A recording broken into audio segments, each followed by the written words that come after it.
बिस्मिल्लाहिर्रहमानिर्रहीम अस्सलाम वालेकुम खुशामदीद अहलन व सहलन कैफ़ा हालुका। Welcome back my YouTube channel mix plate planet.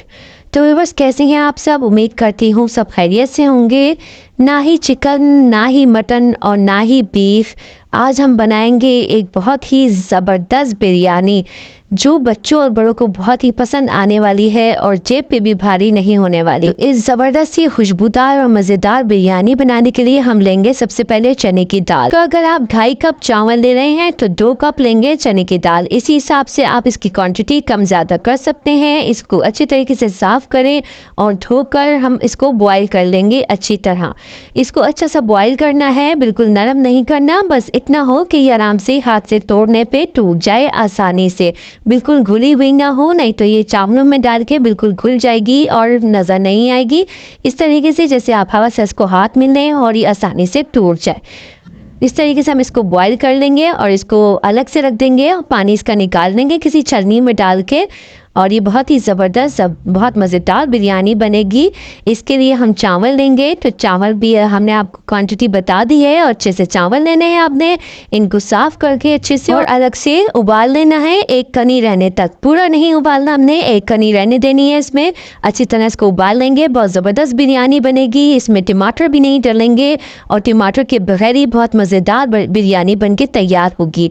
तो इसके लिए हमने लिया है 1 कप ऑयल, घी जो आपको पसंद या जो आपके घर में यूज होता है उसको अच्छी तरह गर्म करेंगे और एक दरमियाने साइज की प्याज लेने हल्का सा फ्राई करने के लिए रख दिया। इसके साथ ही हम बिरयानी के लिए जबरदस्त से और टेस्टी खुशबूदार मसाले लेंगे। इसके लिए लिया है हमने 1 टीस्पून पिसी लाल मिर्च का, 1 टीस्पून कुटी लाल मिर्च का, 1.5 टीस्पून पिसा कुछ धनिया, 1.5 टीस्पून नमक है अपने टेस्ट के मुताबिक, और इसके अलावा 2 बड़ी इलायची, 3 छोटी सब्ज इलायची, 1 टीस्पून लौंगे, 1 टीस्पून काली मिर्च, 1 टीस्पून जीरा, 1 दालचीनी का टुकड़ा और 2 तेज पत्ते।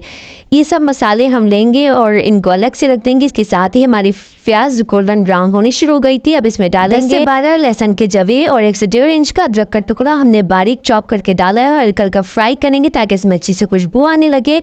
इसके साथ ही हम तमाम मसाले इसमें ऐड कर देंगे और 1 कप पानी का इसके साथ ऐड कर देंगे। अब इन मसालों को पानी में अच्छी तरह पकाएंगे ताकि इन मसालों का सारा खुशबू और फ्लेवर इस पानी में आ जाए। और इसके साथ ही 10 से 12 हरी मिर्चें हमने इसमें ऐड कर दी ताकि हरी मिर्चों का अच्छा सा फ्लेवर इसमें आ जाए मसाले में और पानी में, और इसमें दाल में भी इसका सारे फ्लेवर शामिल हो जाएं। और अब हम इसमें उबली हुई दाल इसमें ऐड कर देंगे। हमने सारी जो दाल बॉयल करके रखी थी इसमें ऐड कर दी है। चावल भी अच्छी तरह उबल गए हैं, देखें एक कनी रह गई है, इसमें बहुत अच्छे से तरीके से तैयार हो गए। अब हम इसे छलनी में डाल के पानी निकाल लेंगे सारा। उबाल के बाद हमने सिर्फ नमक और ऑयल ऐड किया, अच्छी तरह पकनी शुरू हो गई है और सारे मसालों का फ्लेवर भी इसमें आ चुका है, ऑयल ऊपर आ गया है। अब हम इसमें डालेंगे चावल जो हमने बॉयल करके रखे थे, इनमें हम तह लगा देंगे इनकी। और हमने लिया है 8 टेबल स्पून तकरीबन दूध का और इसमें 1 टीस्पून हमने डाला है जर्दे का रंग और इसको अच्छी तरह मिक्स करके हमने चावलों पर डाल दिया है। और अब हम इसे दम पे रखेंगे। दम पे डालने से पहले हमने इसमें थोड़ा सा पुदीना भी ऐड कर दिया है और इसको हमने 10 से 15 मिनट के लिए दम पे रख दिया था। तो बहुत ही ज़बरदस्त टेस्टी यम्मी खुशबूदार मसालेदार बगैर टमाटर के बगैर चिकन और गोश्त के बहुत ही ज़बरदस्त बिरयानी बन हुई थी, बहुत ही जायकेदार थी। तो कैसी लगी आपको ये रेसिपी? बहुत ही यूनिक, टेस्टी और मज़ेदार रेसिपी है। चलती हूँ, दुआ में याद रखिएगा, अपना बहुत सारा ख्याल रखिएगा। फी अमान अल्लाह, अल्लाह हाफिज़। अब मैं आपसे नहीं कहूँगी, मेरी वीडियो को लाइक करें, शेयर करें, सब्सक्राइब करें।